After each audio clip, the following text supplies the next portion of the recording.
성도님들 눈비가 같이 오네요. 네. 오시는 길 잘 오셨으니 이제 기도회 마치고 돌아가실 때도 안전하게 돌아가시길 바랍니다. 저 지금 목이 어제 너무 해서 목이 좀 안 좋은데요. 성도님들 창세기 26장에 보면 이삭이 열심히 땅 파는 장면이 나옵니다. 이게 왜 땅 팝니까? 뭐 만들려고? 우물 만들려고요. 그러니까 이삭의 식솔들 가족들 먹이기 위해서 이제 셈의 근원을 발견하고 우물 파는 겁니다. 그리고 하나님께서는 이삭을 축복하셔서 땅을 팔 때마다 셈의 근원을 발견하게 하셨습니다. 즉 우물이 터지게 하셨다는 겁니다. 그런데 그걸 보고 있는 블레셋 사람들이 너무 셈이 나는 겁니다. 자기 땅에 들어온 나그네 이삭은 아니 땅을 파면 파는 족족 우물이 터지는데 블레셋 사람들은 아무리 땅을 파도 이게 셈의 근원을 잘 발견하기가 어렵기 때문입니다. 그러니 블레셋 사람들이 어떻게 하느냐? 이삭이 우물 파면 와서 내놔 하고 가져가는 겁니다. 이삭이 우물을 파면 가서 뺏어. 이삭이 우물을 파면 가서 뺏어. 이삭이 우물을 파면 가서 뺏어. 이렇게 합니다. 하지만 이삭은 어떻게 합니까? 파는 족족 우물이 터지는 겁니다. 그렇다면 성도님들, 이삭과 블레셋 사람들의 차이가 뭘까요? 그 왜 차이가 나는 걸까요? 뭐 이삭이 뛰어난 과학 기술을 가지고 있어가지고 뭐 이렇게 초음파 같은 거 아니면 뭐라 그러죠? 짝대기 2개 이런 거 들고 다니면서 이렇게 뭐 지질 연구를 잘해서 파는 족족 물이 터진 겁니까? 아닙니다. 블레셋과 이삭의 차이는 원천의 차이였습니다. 원천의 차이. 즉 블레셋 사람들은 물을 그들의 삶의 원천으로 삼으려 했지만 이삭은 하나님이 그의 원천이었기 때문입니다. 이렇듯 사람들 중에는요, 완전히 사람들 중에는요, 죄송합니다. 원천을 발견하며 살아가는 인생이 있는 반면 원천이 엉뚱한 곳에 있거나 혹은 원천이 없으니까 그냥 빼앗으며 약탈하며 살아가는 인생도 있습니다. 근데 성도님들, 세상 살아보니 어떤 사람이 더 많습니까? 남의 걸 빼앗고 약탈한 사람이 훨씬 많은 겁니다. 그런 의미에서 오늘 우리가 보는 이 시편 146편 말씀에는요, 하나님의 백성들은 무엇을 원천으로 삼아야 하는지, 그리고 하나님의 백성들이 의지해야 할 것은 도대체 무엇인지를 아주 명확하게 잘 설명해 주고 있습니다. 먼저 3절 말씀 우리 함께 읽어보겠습니다. 귀인들을 의지하지 말며 도울 힘이 없는 인생도 의지하지 말지니. 자, 여기서 말하는 귀인은 우리가 흔히 말하는 좋은 사람 이런 뜻이 아니라요, 권세 있는 사람, 혹은 물질 가진 사람, 혹은 힘이 있는 사람, 혹은 능력 있는 사람 등등 우리가 볼 때 그만큼 강한 사람을 말합니다. 사회적 강자를 말하는 거죠. 그러니 많은 사람들은 그런 귀인에게 자신의 미래를 부탁하기도 하고 자신의 인생을 청탁하기도 합니다.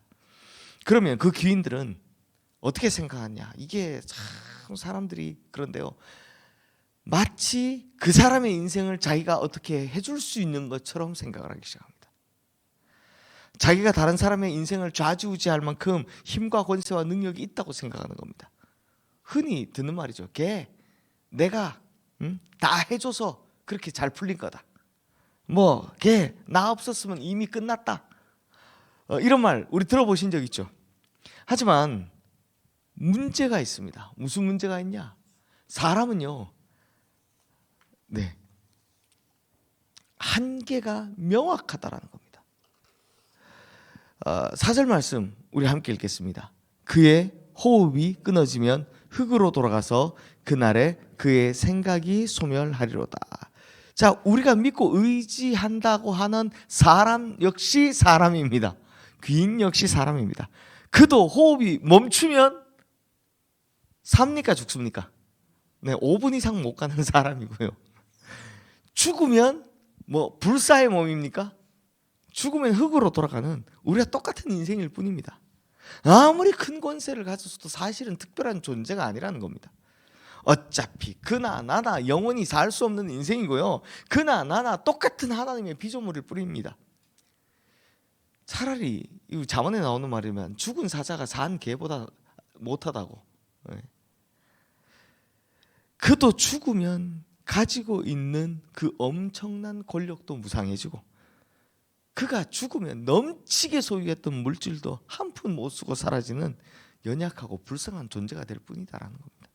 그러니 내 인생의 귀인이라고 여겼던 내 인생의 원천이라고 여겼던 귀인, 그 사람만 믿고 의지하면 다 잘 풀릴 거다, 괜찮을 거라고 믿었던 귀인, 이 모든 것이 무심하게 또 무상하게 사라지는 순간이 반드시 오는다라는 겁니다. 그러므로 성도님들, 하나님의 백성은 눈에 보이는 사람을 의지하지 말아야 합니다.